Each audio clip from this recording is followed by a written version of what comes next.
சிந்திக்க ஒரு கதை. ஒருமுறை மகாவீரரை சோதிப்பதற்காக ஒரு மனிதன் அவரிடம் ஒரு செடியை காட்டி ஒரு கேள்வி கேட்கின்றான். இந்த செடி பூக்குமா பூக்காதா அப்படின்ட்டு. உடனே மகாவீரர் மிகவும் உறுதியாக பதில் சொல்கின்றார், நிச்சயமாக இந்த செடி பூக்கும் என்று. அவர் சொல்லி முடிச்ச அடுத்த நிமிஷமே அந்த மனிதன் அந்த செடியை புடுங்கி வீசிடுறார். இப்ப எப்படி மலரும்?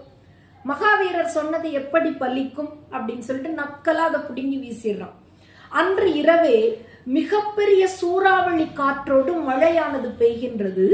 அந்த மனிதனால் பிடுங்கி வீசப்பட்ட அந்த செடியானது காற்றில் அடித்து செல்லப்பட்டு மண்ணில் மீண்டும் வேரூன்றுகின்றது.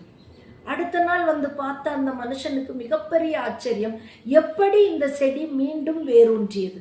உடனே மகாவீரர்கிட்ட கேட்கிறா, எப்படி நீங்க இவ்வளவு உறுதியா சொன்னீங்க இந்த செடி மலரும் என்று அப்படின்னு. உடனே மகாவீரர் பதில் சொல்கின்றார், அந்த செடியை நான் பார்த்த பொழுதே தெரிந்தது, அதனுடைய இயல்பில் அந்த தாவரமானது தான் மலர்ந்தே ஆக வேண்டும் என்ற தவிப்பு அதுக்குள்ள இருந்ததை நான் கவனிச்சேன். அதனாலதான் நான் அவ்வளவு உறுதியாக சொன்னேன் இந்த செடி நிச்சயமாக பூக்கும் என்று அப்படின்னு சொல்லிட்டு சொல்றார். இப்போ நீங்களும் வளர வேண்டும் என்று விரும்புங்கள், நிச்சயம் வளர்வீர்கள்.